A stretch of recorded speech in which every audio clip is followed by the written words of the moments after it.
예, 오늘은 이 말씀을 가지고 계속해서 하나님의 질문 시리즈 말씀을 나누고 있는데요. 오늘은 네 번째 말씀으로 내가 아브라함에게 숨기겠느냐. 사실은 오늘 17절에 보면 내가 하려는 것을 아브라함에게 숨기겠느냐인데 제목이 너무 긴 것 같아서 그냥 조금 줄여서 내가 아브라함에게 숨기겠느냐. 우리 하나님의 말씀 오늘 제목을 함께 따라해 볼까요? 시작. 내가 아브라함에게 숨기겠느냐. 우리 영어로도 Shall I hide from Abraham? 예.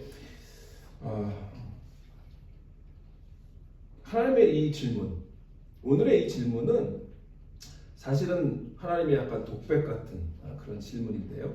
내가 아브라함에게 내가 하려고 하는 것을 숨기겠느냐라고 하나님이 스스로에게도 묻고 또 아브라함에게도 묻고 계시는 거예요. 여러분 이제 우리가 이 세상에 살면서 이제 여러분들 친구들도 있고 가까운 분들이 있는데 이제 우리가 이렇게 모여갖고 얘기하다 보면 이제 이런 얘기를 하잖아요. 이거는 내가 너한테만 말해주는 건데 아무한테도 말하지 마. 그러면서 이렇게 말하는 거 혹시 그런 거 듣고 또 나도 그렇게 하고 그러시잖아요. 얼마나 뭐 자주 그럴지 모르지만 뭐 그렇게 남의 비밀을 그렇게 막 공유하거나 그런 건 좋은 건 아니죠. 백톡이죠. 뒷담화 뭐 이런 것들인데 물론 이제 다른 사람에 대한 안 좋은 것도 그렇게 얘기하기도 하지만 자기에 관한 비밀들을 내가 이렇게 정말 깊은 관계가 됐을 때 이건 내가 너한테만 말해줘. 이렇게 얘기하는 이런 것들이죠. 여러분 그러면 그 순간 우리가 그것도 궁금하죠. 그게 뭘까? 이것도 굉장히 궁금하지만 사실은 그 내용도 궁금하지만 더 중요한 건 뭐냐면 이 친구가 이 사람이 나를 아주 그 전보다는 더 믿고 있구나. 자기의 깊은 내면의 어떤 그 사정과 속 얘기를 하려고 하는구나. 그래서 이제 내가 조금 더 그 사람에게 좀 더 특별하게 느껴지는 거예요. 그렇죠? 내가 그 사람한테 신뢰받고 있구나, 사랑받고 있구나, 그런 안정감을 느끼게 됩니다. 그러니까 사실은 그 비밀의 어떤 내용도 궁금할 수 있지만 그러나 더 중요한 건 뭐냐면 나하고 비밀을 나눈다는 그 관계 그 자체가 더 소중하게 되는 거죠. 그래서 수많은 다른 사람들 가운데 나한테만 뭔가를 말하려고 한다라고 하는 것 그 자체가 굉장히 그런 얘기가 이제 진행이 되면 그 다음부터는 그 상대방과 조금 더 가까워진 것을 느끼게 되고 더 나도 이제 내 속 얘기를 하게 되고 이런 게 이제 인간관계고 더 친구가 되어지는 그런 관계들이죠. 근데 사실 오늘 본문은요. 이런 내가 너한테만 말해주는 거야 이렇게 얘기하는 그런 것들이 사실 인류 역사상 가장 기가 막힌 가장 큰 그런 하나님이 아브라함에게 이건 내가 너한테만 말해주는 거야 라고 하는 그러한 장면인 거예요. 우리는 지난 주일에 뭘 살펴봤죠? 지난 주일에 아브라함과 사라가 자식이 없어서 절망에 빠져 있는 그 마므레 상수리 나무 아래에 있는 장막.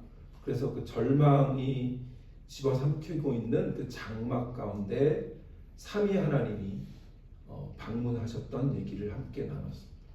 그리고 거기서 아브라함에게 내가 내년 이맘쯤에 너에게 다시 올 때 너에게 아들이 있을 거야 라는 그 약속을 하신 것을 사라가 듣고 뒤에서 약간 냉소의 웃음을 지었던 이야기.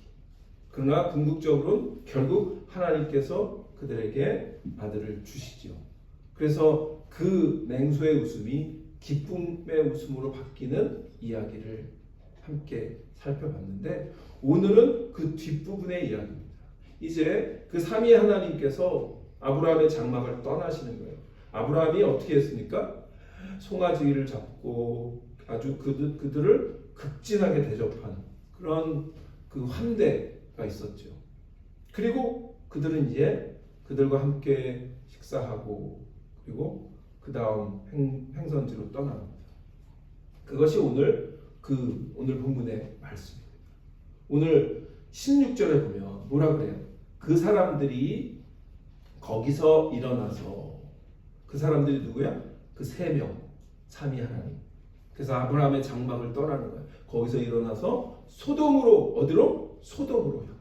소돔은 그 아브라함이 있는 곳에서부터 아마 남쪽으로 그 사해 근처에 있는 지역을 지금 소돔 고모라 그 지역이라고 얘기하는데 소돔으로 향하고 아브라함은 그들을 전송하려 함께 나가니라. 지금 상황은 이런 상황이에요. 그러니까 이제 아브라함은 약속을 받고 그리고 그들을 환대한 후에 그들이 다음 행선지 소돔으로 떠나려고 할 때에 아브라함은 역시 끝까지 환대를 하는 거예요. 그냥 다만 이렇게 식사하고 그냥 안녕히 가세요가 아니라 그들을 가는 것을 또 배움을 하면서 함께 나가고 있는 그러한 상황입니다. 자, 그런데 그 상황 속에 이 삼위 세 분 가운데 또 한 분이 그 하나님이 아브라함에게 또는 스스로에게 독백과 같은 질문을 하나 던지신 게 오늘 말씀이에요. 17절의 말씀, 내가 하려는 것을 아브라함에게 숨기겠느냐? 이런 질문을 갑자기 생뚱맞게 하신 거죠.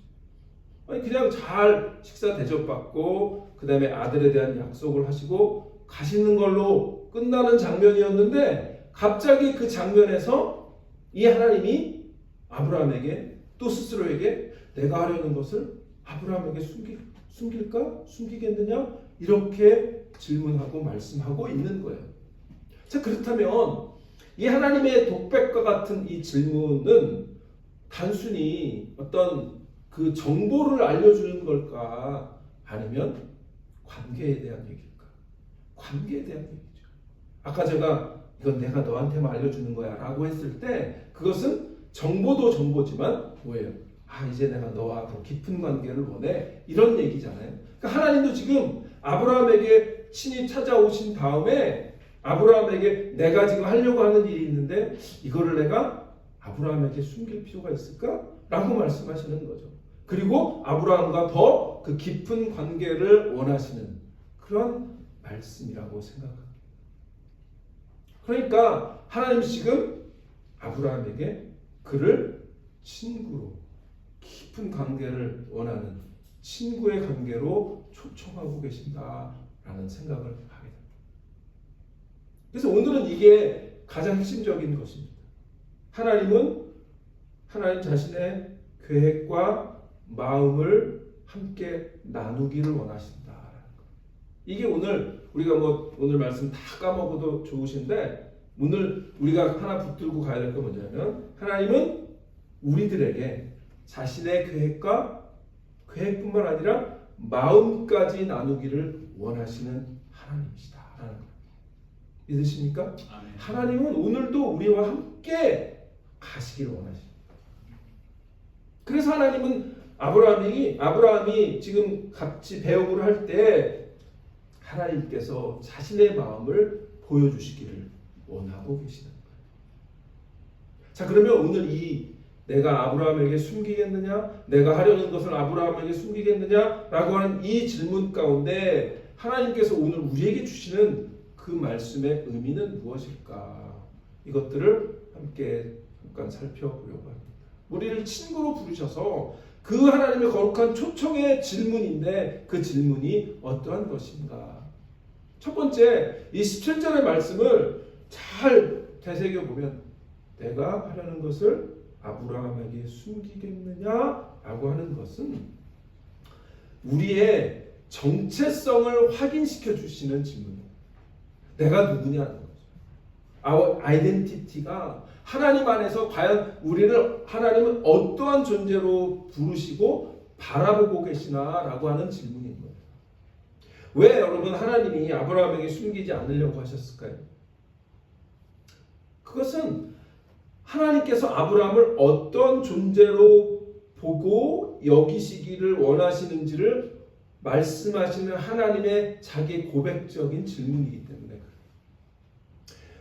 이게 굉장히 중요한 게 뭐냐면 아브라함이 살던 때 그 고대 근동 그 고대 세계에서는 이른바 신은 인간에게 명령하고 심판하는 존재지 자기의 뜻을 인간에게 얘기하고 그 속마음을 얘기하고 나누는 그 존재가 그 고대 세계에서는 신이 그렇지 않아요. 신은 그냥 명령하고 심판하는 존재고. 자, 그런데 지금 하나님의 이 질문 속에는 나는 그런 존재가 아니야. 나는 너에게 친구로, 너에게 나의 파트너로 내가 너에게 다가가 라고 말씀하심으로 말미암아서 뭐예요? 우리를 어떤 존재로, 그냥 신의 어떤 심판만 기다리고 있는 그런 나약한 존재, 그런 하등한 존재가 아니라 하나님의 형상으로 지음받은 존재로서 우리의 정체성이 무엇인지를 다시 한번 확인시켜주는 그런 질문이라고 하는 것이죠. 종은 주인의 계획을 알 필요가 없잖아요. 뭐 예수님 당시에 또 이 고대 세계에서 각 집에 있는 종들에게 주인이 종에게 찾아가서 내가 오늘 뭘 할까 이렇게 묻는 주인은 아무도 없어요. 그냥 자신의 계획이 있으면 너는 이걸 하고 너는 이걸 하고 너는 이걸 해. 이렇게 그냥 명령만 하달할 뿐이에요. 그러니까 종은 주인의 계획을 알 필요가 없고 주인의 마음도 키고 그렇게 알 필요가 없어요. 그 마음을 나누지 않아요. 주인은 그냥 지시받은 임무를 수행하면 됩니다. 그러나 친구는 그렇지 않은 거죠. 여러분 친구에게 막 명령하고 그러면 어떻게 되죠? 그럼 관계가 깨지는 거죠. 그러면 더 이상 친구가 아니죠. 그러면 그게 뭐가 되죠? 갑을 관계가 됩니다. 여러분 갑을 관계는 친구가 아니잖아요. 갑질한다고 하는 우리 한국에 막 갑질하는 거 막 사람들이 막 욕하잖아요. 그건 뭐예요? 그건 친구 관계가 아니고 친구 관계는 동등하게 서로의 마음을 나누고 서로를 위해서 기도해주고 서로 마음 써주고 하는 그게 친구 관계인데 하나님 지금 그 관계를 아브라함에게 지금 초청하고 계십니다. 하나님의 계획과 하나님의 마음까지 아브라함에게 내가 왜 숨길 필요 없어? 라고 말씀하십니다. 그러니까 이런 거예요. 내가 아브라함에게 숨기겠느냐? 이런 말씀은 다시 이렇게 말할 수 있어요. 내가 나의 친구 아브라함에게 내가 비밀을 만들겠느냐? 이런 거와 같은 거죠. 이제 너와 나에서 비밀이 없는 관계야 라고 얘기하는 것과 같은 거예요. 내가 너를 더 이상은 내 종으로 내 명령만 순종하고 복종하는 그런 종의 관계 아니라 친구의 관계로 너를 대하겠어 라고 말씀하시는 하나님의 자기 고백적인 질문이고 자기 고백적인 선언과 같은 거예요. 그런데 이 아브라함 수천 년 전에 아브라함에게 하셨던 이 선언, 이 질문, 그리고 어떤 존재인지를 우리에게 다시 한번 확인시켜 주시는 이 말씀이 예수 그리스도 안에서 훗날 완벽하게 이루어졌어요. 육신의 몸을 입으시고 오신 예수님께서 하나님이시잖아요. 그 하나님께서 어느 날 제자들 앞에서 이런 말씀을 하세요. 요한복음 15장 15절 보세요. 요한복음 15장 15절을 이렇게 하나님 예수님이 말씀하죠. 이제부터는 너희를 종이라 하지 아니하리. 종은 주인이 하는 것을 알지 못하였다. 너희를 친구라 하였노니 내가 내 아버지께 들은 것을 다 너희에게 알게 하였습니다. 아멘. 예수님은 예수님의 제자들을 친구로 하시겠다고 친히 그렇게 말씀하셨어요. 그러니까 예수님과 함께 가는 자들은 이제 예수님의 친구로 우리를 삼으셔서 아버지의 뜻과 아버지의 계획과 아버지께 들은 것을 다 너희에게 알게 하겠다라고 말씀하고 계십니다.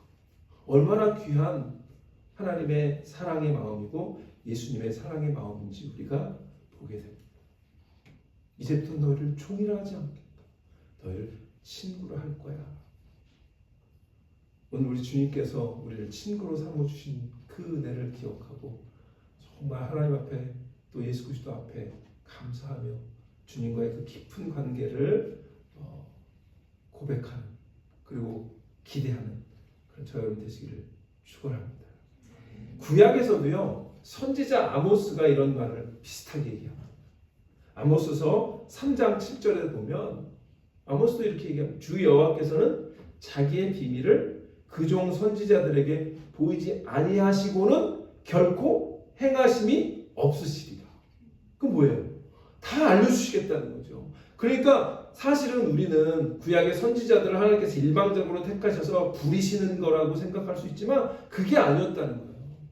하나님은 그 선지자들을 정말 하나님의 마음을, 하나님의 뜻을 그대로 보여주시고, 그리고 그것을 보이지 아니하시고서는 결코 그 일들을 이루지 않으시겠다고 말씀하셨던 것을 이미 하나님은 구약에서도 말씀하셨고, 이 아브라함에게도 말씀하셨고, 또 훗날 예수 그리스도 안에서 더 완벽하게 친구라고 하는 그 용어를 정확하게 찝으셔서 말씀하고 계십니다.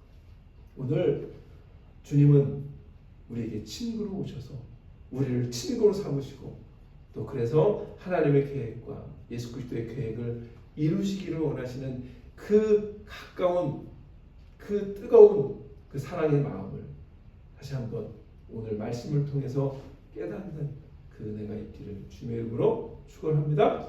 네. 두 번째는요, 결국 그럼 우리를 친구로 삼으셨잖아요.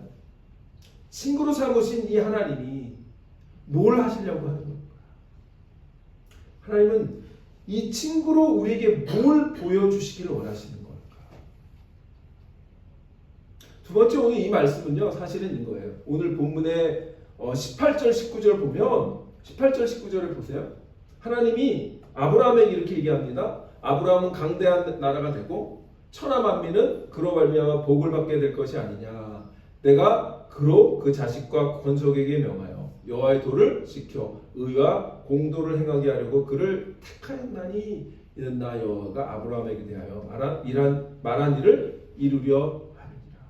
이 말씀을 보면, 이 말씀을 통해서 하나님은 질문을 통해서 결국 그 질문 가운데 하나님의 분명한 목적을 드러내시는 질문이라는 거예요. 두 번째는. 첫 번째는 우리의 아이덴티티, 우리의 정체성을 드러내는 질문이고, 두 번째는 하나님의 분명한 목적을 드러내는 질문이라는 거예요. 하나님의 목적. 하나님이 보여주시는 게 뭘까? 하나님이 아브라함에게 말씀하기를 원하시는 게 뭘까요? 바로 오늘 이 말씀인 거죠. 하나님의 분명한 목적이 있는 거예요. 그런데 그 다음에 보면 하나님이 그 오늘 본문 배경에 보면 하나님이 어디로 향하세요? 소돔으로 가시죠. 하나님의 목적은 사실 이 소돔을 지금 심판하기 위해서 그 다음 길을 떠나고 계시는데, 그 소돔과 고모라를 심판하시려고 하는 그 하나님의 플랜, 하나님의 그 계획을 하나님께서 아브라함에게 보여주기를 원하시는 거예요. 그런데 그 계획이 그냥 주어지는 것이 아니라 여기에 아브라함이 감당해야 할 그 사명이 담겨져 있는데, 그 사명이 18절 19절입니다. 그러니까 하나님은 분명하게 이 질문을 통해서 아브라함의 사명과 분명한 목적을 드러내고 계십니다. 아브라함은 강대한 나라가 되고 천하 만민은 그로 말미암아 복을 받게 될 것이 아니냐. 이 18절을 통해서는 하나님은 뭘 보고 계실까요? 모든 인류가 아브라함을 통해서 복을 받는 것, 그 그림을 보고 계세요. 자, 이 그림은 우리가 어디서 봤죠?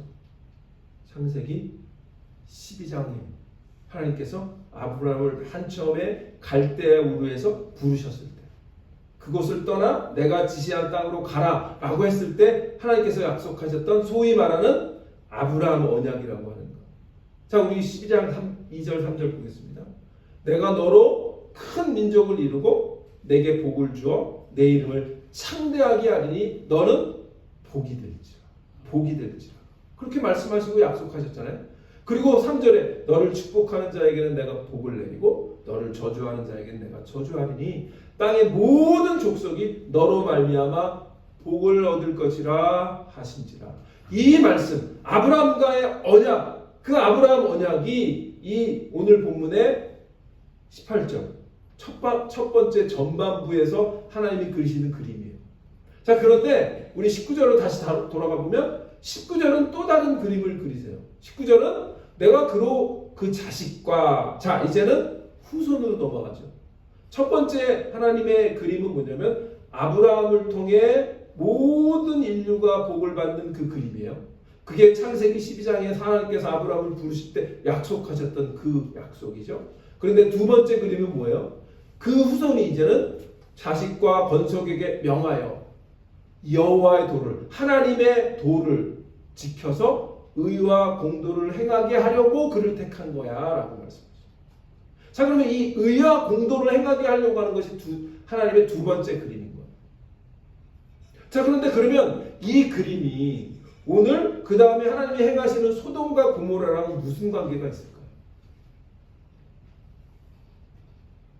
하나님은 지금 이 구속의 역사를 첫 번째 그림, 아브라함을 택하셔서 그를 도구로 삼으시는 그림. 그래서 모든 인류가 아브라함을 통해 복을 받는 그림. 두 번째 그림, 복을 받는 거의 내용이 뭐냐면 그 후손들이 하나님의 여호와의 도를 지키고 이 땅에서 의와 공도를 행하게 하려는 그림. 그 두 가지 그림을 하나님이 그리신 거예요. 자, 그런데 이 후반부의 그림, 의와 공도라고 하는 말이 나오죠. 의와 공도. 그런데 이 의와 공도를 행할 당사자가 누구냐면 바로 아브라함이 그 의와 공도를 행하는 그런 중심에 있는 거예요. 중심의 인물이고 그가 실행자가 되어야 되는 그러한 인물이기 때문에 하나님께서 지금 아브라함에게 그 모든 계획과 그리고 하나님의 뜻과 그리고 행하려고 하는 일을 알려주고 계십니다. 그냥 사실은 그냥 하나님이 뭐 그냥 아브라함에게 자손 주시겠다 약속하시고 그냥 갈 길 가시면 되잖아요. 그런데 그 다음 갈 길이 소돔과 고모라고 하는 것이 문제인 거예요. 그 소돔과 고모라가 하나님이 원래 계획하셨던 그 그림을 못 이루고 있는 대표적인 도시인 거예요. 그럼 소돔과 고모라는 뭐라고 우리가 생각합니까? 거기에는 성적인 타락, 물질적인 타락, 하나님을 떠난 그런 어떤 죄된 모습들. 소위 말하면 우리 미국에서는 라스베가스를 신시티라고 그러잖아요. 그 당시에 고대 근동에 그 당시에 신시티였어요. 소돔과 고모라 신시티. 그러니까 하나님은 지금 이 소돔과 고모라를 심판하러 가시려고 하는 그 중간에 아브라함을 부르셔서 내가 하려고 하는 일을 너에게 알려줄게. 그런데 이 알려주는 이유는 너에게 분명한 목적이 있는 거야. 그 목적은 너의 택함을 통해서 내가 모든 인류가 복을 받기를 원하고 그리고 너의 후손이 나의 의와 공도를 행하기를 원하는데 잠깐 봐봐. 여기 소돔과 고모라가 그 일과 전혀 반대되는 길을 가고 있지. 그래서 내 마음이 너무 아파. 이걸 잘 봐. 라고 하는 하나님의 뜻인 거예요. 그러니까 지금 사실은 소돔과 고모라의 그 타락한 모습을 하나님께서 미리 알려주시면서 저 도시는 지금 그냥 망할 거야. 그렇게 그냥 알려주신 정도가 아니라 이건 하나님의 어떤 생생한 실물 교육과 같은 거예요. 너 잘 봐라. 이 소돔과 고모라가 하나님의 의와 공의를 행하지 않는 모습, 그런 모습이 됐을 때 어떠한 모습이 됐는지를 잘 봐라. 내가 너를 통해서 이 세상에서 하나님의 의와 공도를 세우는 통로로 삼으려고 하는데 그렇지 않을 경우 이런 모습이야 라고 보여주시는 거예요.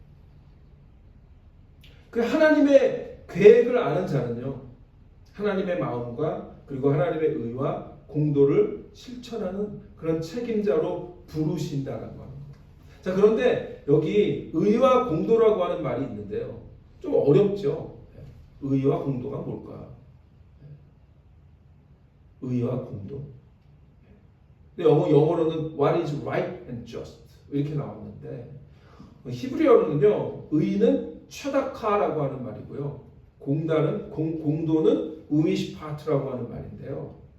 이 첫 번째 의 최다카는요, 저희가 이제 우리 토요일 새벽마다 팔복을 우리가 말씀을 나누고 있는데요. 제가 어저께 말씀을 나눴던 예수님의 팔복 가운데 네 번째 복이 뭐냐면 의를 위하여 뭐예요?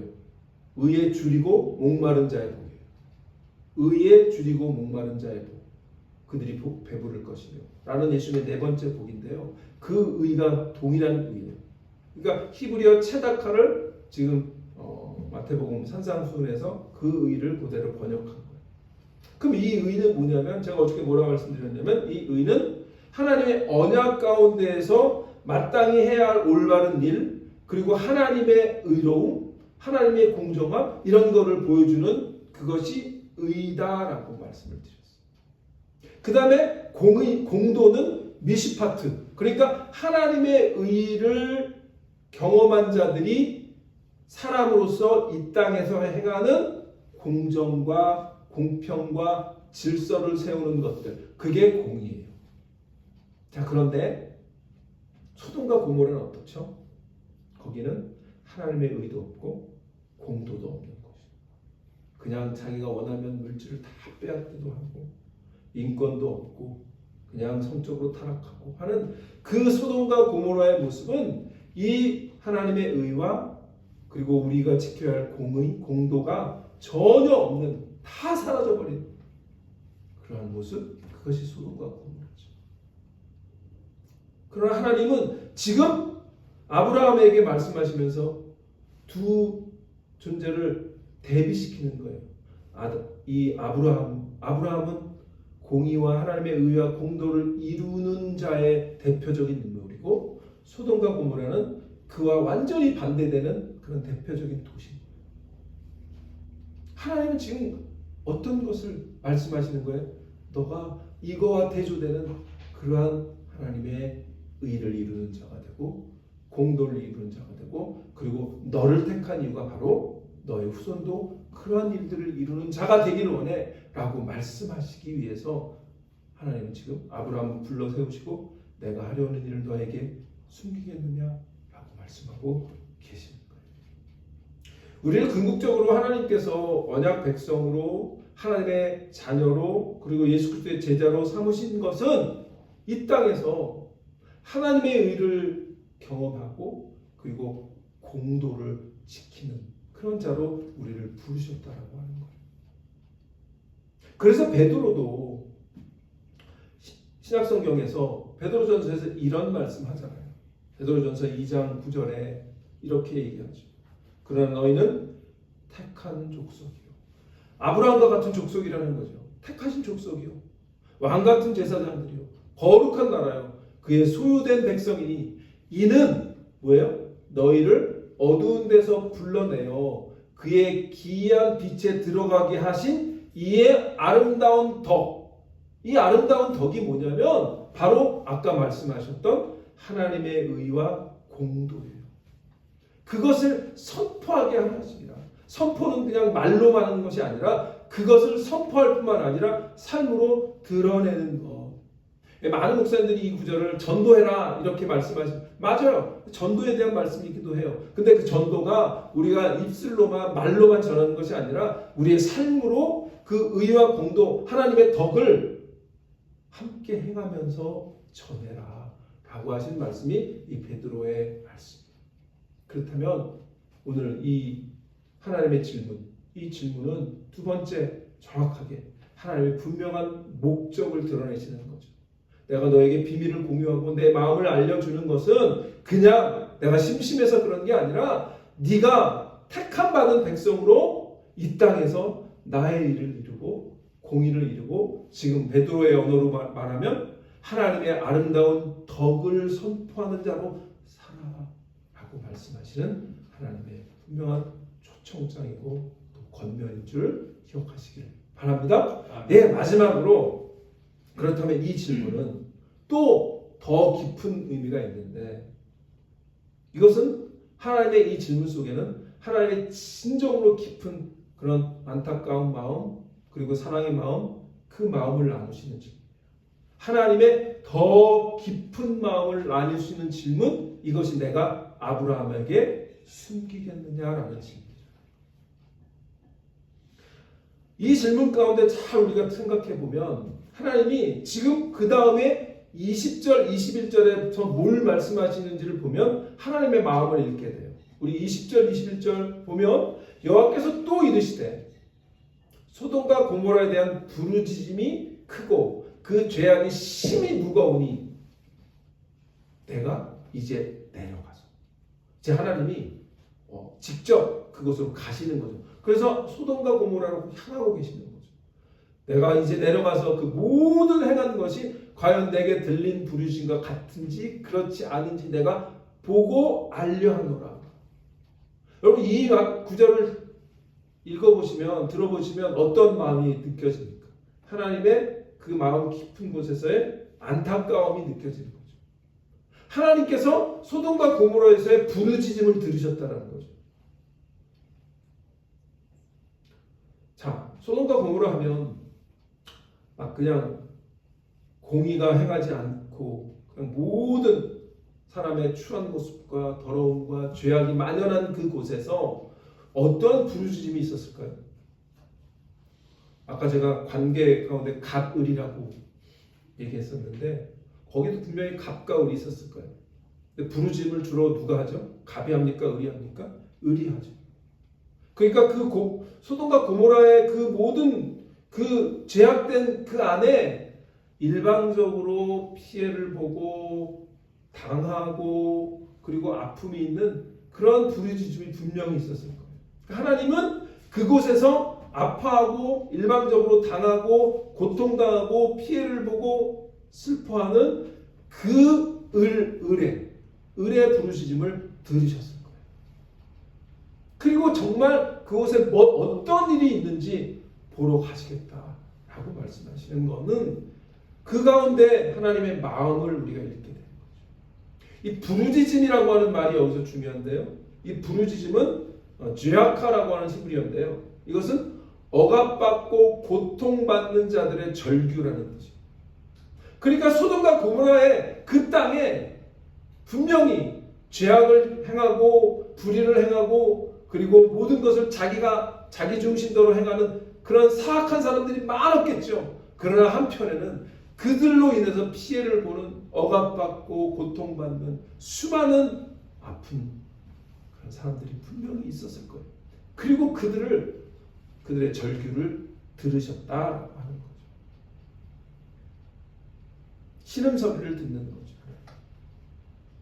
그러니까 공의의 하나님은 공의를 행하시지만 동시에 아픈 소리를 들으시는 긍휼의 하나님이신 것을 분명히 기억하시기를 바랍니다. 하나님은 그냥 모든 것을 쓸어버려 그런 것이 아니에요.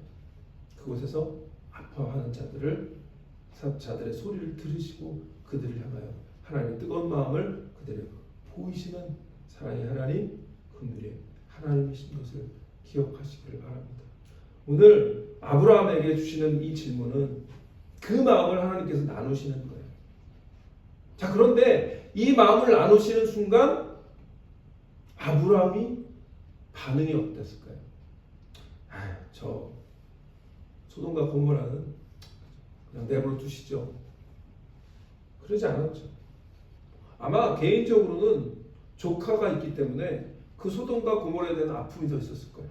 조카 롯이 있으니까 그 소돔과 고모라 하나님께서 심판하시려고 하는 그 계획을 듣고 아브라함 속에서 아마 더 뜨거운 마음이 일어났을 수도 있지만 아브라함은 지금 어떤 반응을 보이냐면 우리가 오늘 읽지 않았던 그 22절 이후의 말씀을 보면 아브라함의 반응이 정말 귀한 반응입니다. 우리 한번 22절 이후의 말씀은 오늘 함께 찾아보면 좋겠는데 아마 여기 스크린에는 없을 거예요. 우리 22절 이후에 한번 구약 성경을 보겠습니다. 18장 22절.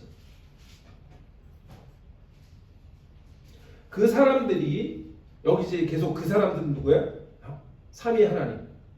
그 사람들이 거기서 떠나 소돔으로 향하여 가고 아브라함은 여호와 앞에 그대로 섰더니 아브라함이 가까이 나아가 이르되 주께서 의인을 악인과 함께 멸하려 하시나이까. 아마 의인은 롯을 말하는 거일 수 있어요. 그리고 그의 식구들. 그러면서 우리가 그 유명한 아브라함의 중보 기도가 나오죠. 그 성 중에 의인 50명이 있을지라 주께서 그것을 멸하시고 그 50의인을 의하여 용서하지 아니하시리까. 주께서 이같이 하사 이은을 악인과 함께 죽이심 부당하오며 의인과 악인을 같이 하심도 부당하나이다. 세상을 심판하신 이가 정의를 행하실 것이 아니니까. 그러자 20절에 하나님의 마음이 동하시죠. 여호와께서 이르시되 내가 만일 소돔 성읍 가운데 의인 50명을 찾으면 그들을 위하여 온 지역을 용서하리라. 자, 하나님이 이제 50명, 아브라함이 50명을 요청했어요. 하나님, 그곳에 50명만 있으면 그 지역을 멸하지 말아주세요. 중보의 기도를 드리죠. 그러자 아브라함이 한 발 더 나가죠. 27절. 아브라함이 대답하여 이르시되 나는 티끌이나 재와 같사오니 감히 죽게 아뢰나이다. 28절. 의인 중에 5명이 하다면 그 5명이 부족함으로 말미암아 온 성읍을 멸하시리까. 이르시되 내가 거기서 45명을 찾으면 멸하지 아니하리라. 그래서 29절, 30절, 31절 왜요? 5명씩 또 이 아브라함이 쉽게 말하면 하나님 딜을 하고 있는 것 같은 느낌. 그런데 그건 딜이 아니라 뭐죠? 그 소돔과 고모라를 향한 아브라함의 뜨거운 마음이죠. 중보하는 마음이죠. 그래서 몇 명까지 내려가요? 10명까지 내려가요. 근데 그 10명이 없었어요. 안타깝게도. 그런데 아브라함의 마음은 뭐죠? 이 소돔과 고모라가 마치 나의 가족처럼, 나의 일처럼 느껴지고 그 소돔과 고모라를 위해서 간절히 기도했다라고 하는 사실. 그건 뭐죠? 하나님의 마음과 합했던 거죠. 하나님의 마음의 그 궁휼함과 안타까운 마음, 소돔과 고모라를 보면서 안타까운 마음을 아브라함이 깨닫게 된 거고, 그리고 그 마음을 갖게 된 거예요. 저는 신앙생활에서 우리가 이제 늘 얘기하는 하나님 우리를 거룩하게 하여 주옵소서 이런 기도를 많이 하잖아요. 거룩함은 여러 가지로 표현할 수 있는데 가장 거룩한 게 뭘까라고 생각해 봤는데 그건 하나님의 마음을 깨닫고 하나님의 마음을 품는 거 아닐까라는 생각을 했습니다. 지금 아브라함은 가장 하나님의 그 깊은 내면, 그 소돔과 고모라를 향한 그 안타까운 마음, 그 마음을 갖게 된 거예요. 하나님의 질문을 통해서 그는 그 마음 속에 뜨거움이 일어났어요. 그리고 하나님 앞에 자기 목숨을 내놓고 뭐라 그래요? 나는 티끌이오니, 나는 재와 같사오니 감히 하나님께 아뢰니다라고 요청하고 간청하고 있잖아요. 근데 뭐가 아쉬워서? 아브라함이 뭐가 아쉬워요? 아쉬울 거 하나도 없는데 그렇게 간청하는 그 마음은 저는 아브라함은 이때 하나님의 마음을 그대로 본받게 됐고 깨닫게 됐고 그 마음을 품게 됐다라는 생각을 합니다. 바라기는 우리도 신앙생활 하면서 이런 하나님 마음, 그 깊은 마음을 깨닫고 알고 그리고 알 뿐만 아니라 그 마음을 품어가는 그런 은혜가 있기를 주의 이름으로 축원합니다. 하나님이 우리에게 친구로 삼으시겠다라고 하는 가장 궁극적인 이유는 저는 그거라고 생각해요. 하나님의 마음을 품도록 하시는 거예요.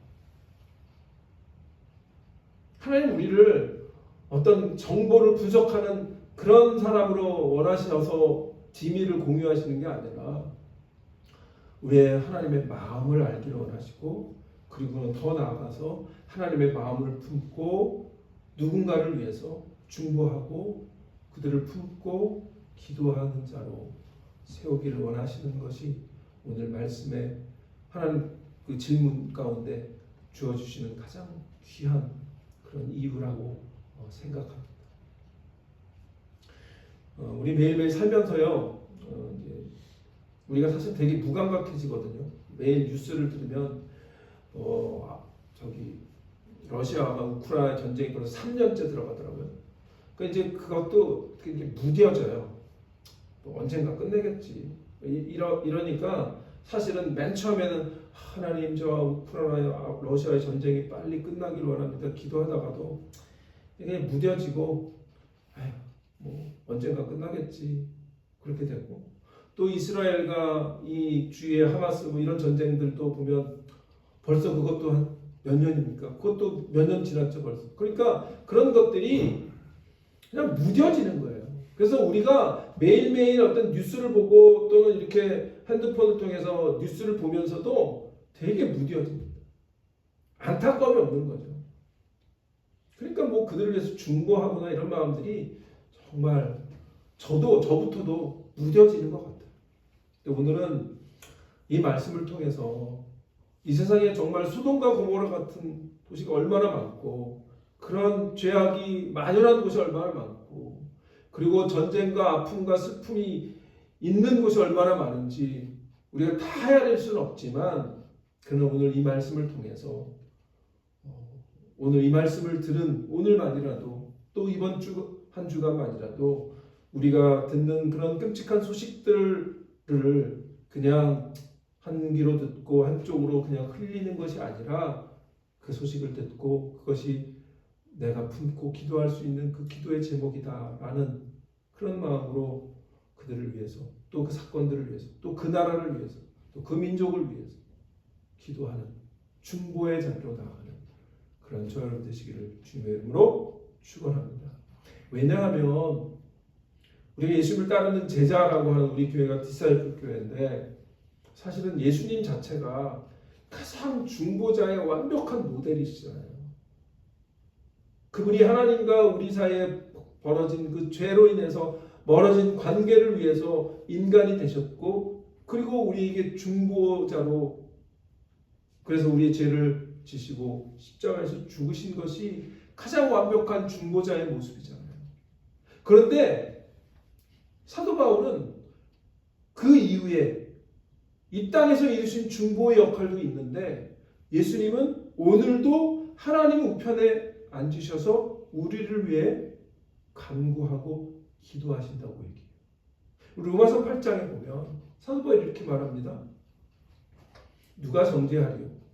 죽으실 뿐 아니라 다시 살아나시는 그리스도 예수시. 그는 하나님의 우편에 계신 자요. 우리를 위하여 뭐 하시는 자? 간구하시는 자십니다. 아멘. 예, 주님은 오늘도 우리를 위해서 간구하시는데 중보자의 모습으로 우리를 위해서 기도하시는데 그것이 우리가 예수님을 따라가는 제자로서의 삶의 모습이어야 되지 않겠나 하는 생각을 합니다. 오늘 아브라함의 스토리를 통해서 하나님은 내가 하려는 것을 아브라함에게 숨기겠느냐라는 그 질문을 통해 하나님은 우리를 친구로 부르셨고 그리고 하나님의 놀라운 계획과 목적을 드러내시고 그리고 궁극적으로는 우리에게 하나님의 그 깊은 긍휼의 마음, 사랑의 마음, 그 마음을 주셔서 궁극적으로 우리를 중보자로 세우시기를 원하시는 그 하나님의 말씀인 것을 우리가 기억하게 됩니다. 이번 한 주 동안 이 말씀을 기억하시며 친구로 우리를 삼으신 것 감사하며 하나님의 놀라운 계획을 우리에게 주신 것 감사하며 그리고 우리에게 하나님의 마음을 주신 것을 기억해서 이 세상의 아픔과 또 주위에 있는 누군가를 위해서 또 고통당하는 자를 위해서 마음으로 품고 중보하는 저와 여러분 되시기를 주님의 이름으로 축원합니다. 네, 기도하겠습니다.